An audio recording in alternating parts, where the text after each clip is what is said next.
Meditar é transcender o tempo. Tempo é a distância que o pensamento percorre nas suas realizações. Esse viajar é sempre pelo velho caminho, coberto com uma nova capa, novas paisagens, mas sempre a mesma estrada que não leva a parte alguma, a não ser à dor e ao sofrimento.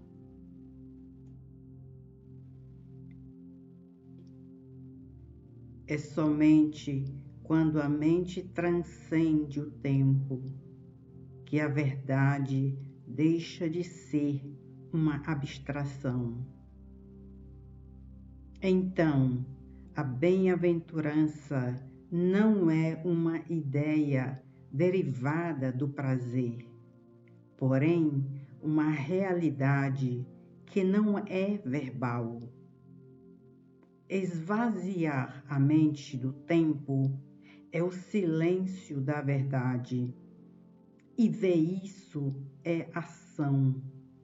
Assim, não há divisão entre ver e agir. No intervalo entre o ver e o agir, nasce o conflito, a aflição e a confusão. Aquilo que não depende do tempo é o que dura para sempre.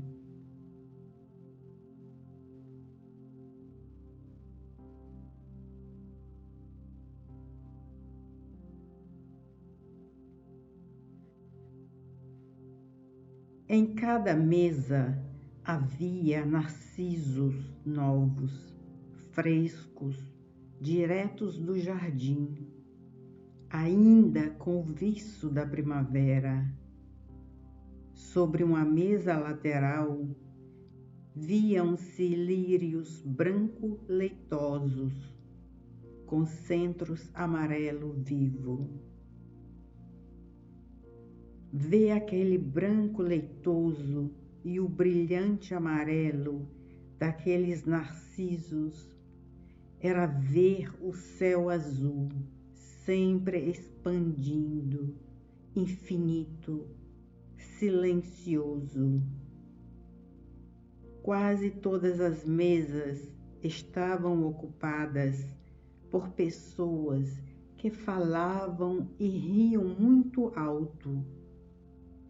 Em uma mesa vizinha, uma senhora alimentava furtivamente o seu cachorro com os bocados de carne que ela não podia comer. Todos tinham se servido de enormes porções e não era uma visão agradável aquela gente a comer. Talvez seja um costume bárbaro comer publicamente.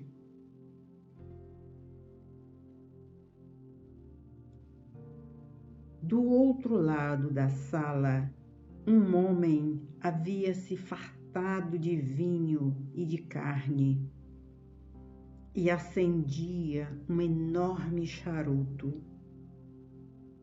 Um ar de beatitude apareceu no seu semblante gordo. Sua esposa, igualmente gorda, acendeu um cigarro. Ambos pareciam estar perdidos para o mundo. E ali estavam aqueles narcisos amarelos, e ninguém parecia se importar. Estavam lá para fins decorativos, sem nenhuma significação. Olhando-os, o seu esplendoroso amarelo enchia aquela sala barulhenta. A cor tem esse extraordinário efeito sobre os olhos.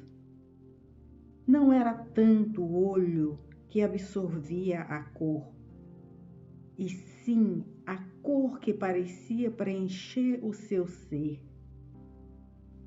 Você era aquela cor.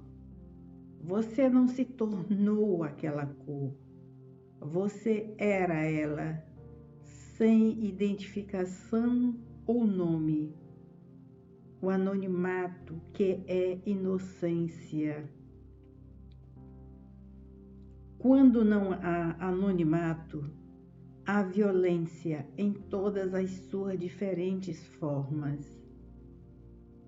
Porém, você se esqueceu do mundo, a sala esfumaçada, a crueldade do homem e a carne vermelha, feia. Aqueles famosos narcisos pareciam levá-lo para além de todo o tempo. O amor é assim. Nele não há tempo, espaço ou identidade. É a identidade que gera prazer e dor. É a identidade que traz o ódio e a guerra e constrói um muro em torno das pessoas, em torno de cada um, cada família e comunidade. O homem estende a mão para o outro por cima do muro, mas ele também está enclausurado. Moralidade é uma palavra que liga os dois e assim se torna feia e vã. O amor não é assim. Ele é como aquele bosque do outro lado da estrada, sempre renovando a si mesmo por estar sempre morrendo. Não existe nele a permanência que o pensamento busca. É um movimento que o pensamento nunca poderá compreender, tocar ou sentir. O sentimento do pensamento e o sentimento do amor são duas coisas diferentes. Um leva à escravidão e o outro ao florescer da bondade. O florescer da bondade não ocorre no âmbito de nenhuma sociedade, nenhuma cultura ou de nenhuma religião, enquanto a escravidão pertence a todas as sociedades, todas as crenças religiosas e a fé na diversidade. O amor é anônimo e, portanto, não é violento. O prazer é violento, porque o desejo e a vontade são os fatores que o movem. O amor não pode ser gerado pelo pensamento ou por boas obras. A negação do processo total do pensamento se torna a beleza da ação, que é amor. Sem isto, não existe a bem-aventurança da verdade. E lá, sobre aquela mesa, estavam os narcisos.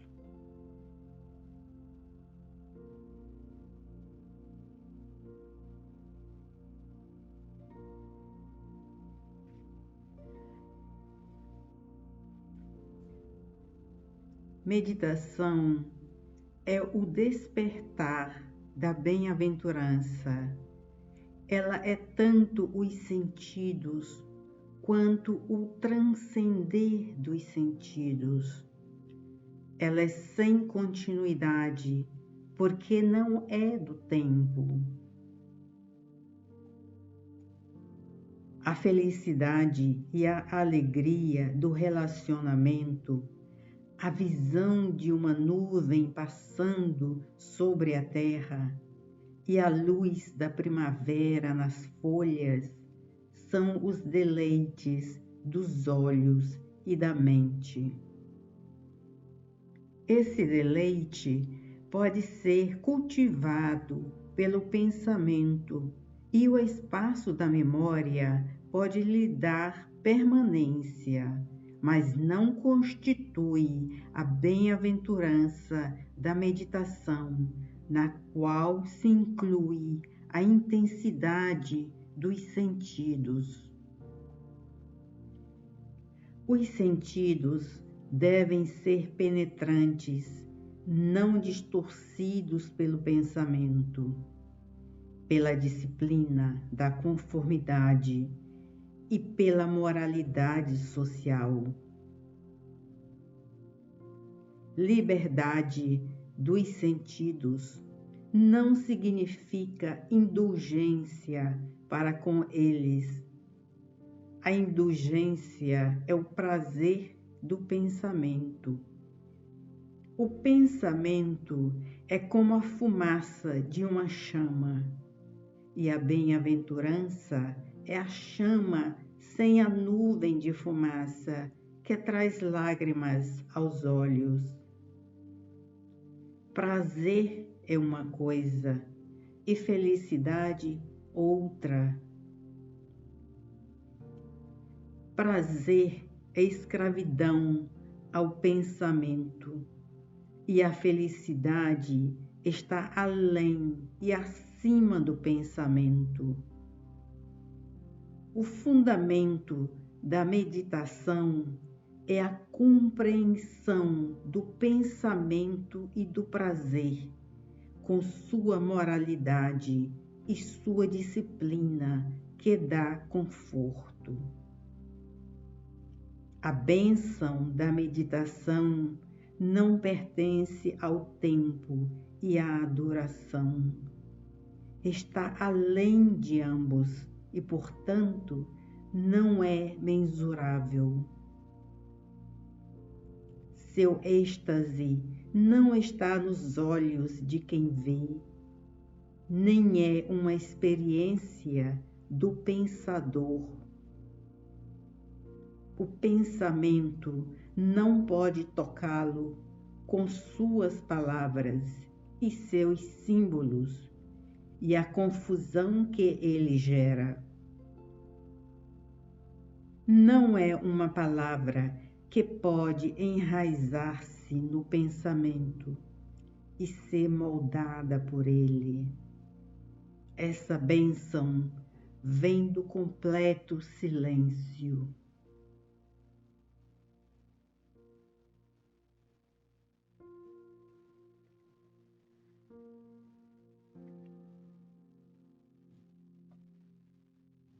O som dos sinos da igreja vinha pela floresta, através das águas e por cima do imenso prado. O som era diferente, dependendo se vinha através da floresta ou sobre o amplo prado ou atravessando o rio rápido e barulhento. O som, como a luz, possui uma qualidade que o silêncio traz. Quanto mais profundo o silêncio, mais a beleza do som é ouvida. Naquela tarde, com o sol exatamente sobre as colinas do oeste, era mesmo extraordinário o som daqueles sinos da igreja. Era como se você ouvisse os sinos pela primeira vez. Eles não eram tão velhos como os das antigas catedrais, mas carregavam todo o sentimento daquele anoitecer. Não havia uma nuvem no céu. Era o mais longo dia do ano e o sol estava se pondo mais ao norte do que jamais se poria.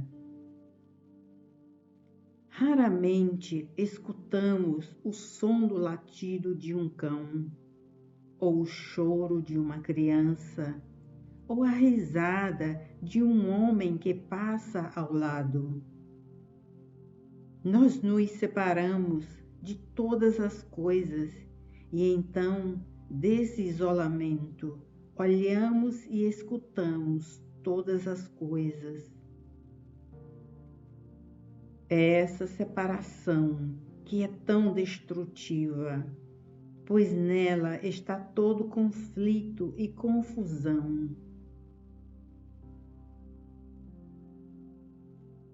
Se você ouvisse o som daqueles sinos em completo silêncio, você iria com ele, ou melhor, o som o carregaria através do vale e acima da colina. A beleza disso só é sentida quando você e o som não estão separados, quando você é parte dele. Meditação é o fim da separação, não pela ação da vontade ou do desejo, ou pela busca de prazer ou coisas ainda não experimentadas. Meditação não é uma coisa separada da vida. É a própria essência da vida, a própria essência do viver diário. Escutar aqueles sinos, ouvir os risos daquele camponês ao caminhar com a esposa, escutar o som da campainha da bicicleta da menininha ao passar ao lado. É o todo da vida e não somente um fragmento dela que a meditação expõe.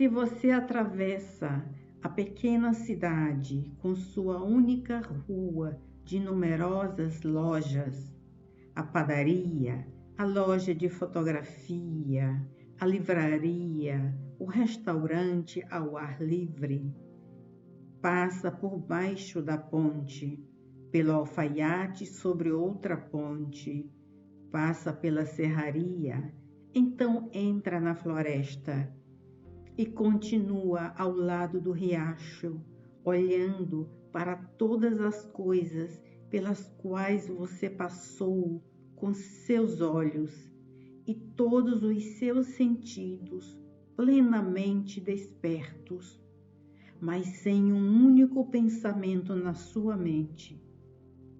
Então saberá o que significa ser sem separação.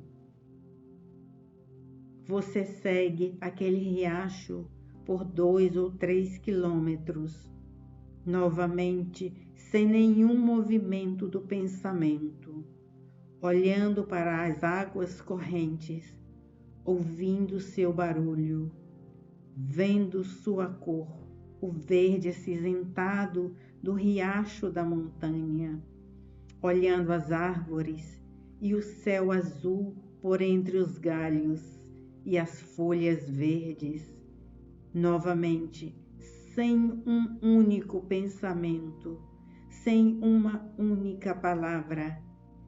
Então saberá o que significa não ter espaço entre você e a folhinha da grama.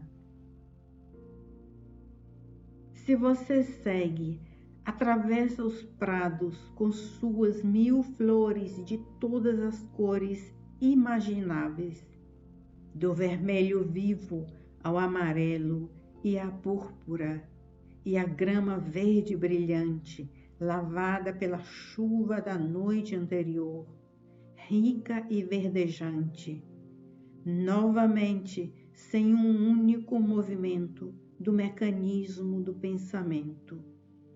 Então você saberá o que é o amor. Olhar para o céu azul, para as nuvens altas e bem desenvolvidas, para as colinas verdes bem delineadas contra o céu, para o capim viçoso e a flor murchando. Olhar sem uma só palavra de ontem. Então, quando a mente está completamente quieta, silenciosa, não perturbada por nenhum pensamento, quando o observador está completamente ausente, então existe unidade. Não que você esteja unido com a flor, ou com a nuvem, ou com aquelas colinas arrebatadoras. Antes, há um sentimento de completo não ser, no qual a divisão entre você e o outro cessa. Se você pode olhar tudo isso sem uma palavra, sem uma medida, sem associação alguma, então a disputa entre você e o outro cessa. Esse estado sem a palavra, sem o pensamento, é a expansão da mente que não tem limites, que não tem fronteiras, dentro das quais o eu e o não eu possam existir. Não pense que isso é imaginação ou algum voo da fantasia ou alguma desejada experiência mística. Não é. É tão real como a abelha naquela flor, ou a menininha em sua bicicleta, ou o homem subindo na escada para pintar a casa. Todo o conflito da mente em sua separação chegou ao fim. Você olha sem o olhar do observador. Você olha sem o valor da palavra e a medida de ontem. O olhar do amor é diferente do olhar do pensamento. O olhar do amor leva a uma direção que o pensamento não pode seguir. E o olhar do pensamento leva à separação, conflito e sofrimento. Desse sofrimento, você não pode passar ao amor. A distância entre os dois é feita pelo pensamento, e o pensamento não pode, nem a passos largos, alcançar o amor.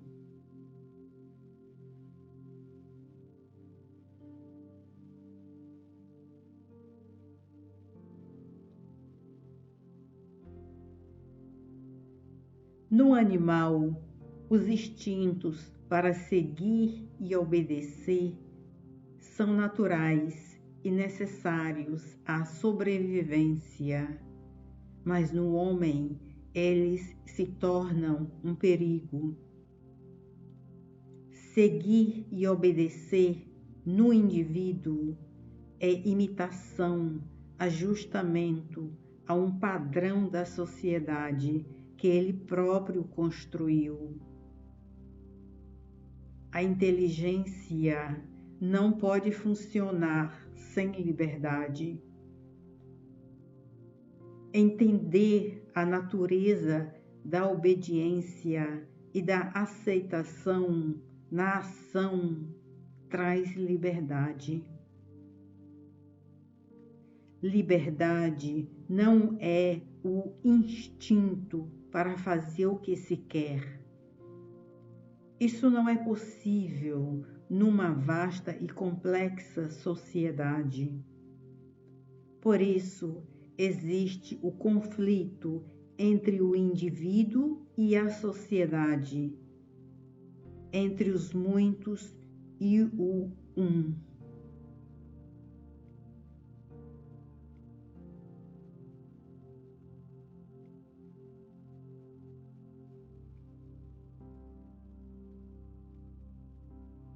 Nenhuma pílula dourada, dinâmica, irá resolver em tempo algum nossos problemas humanos.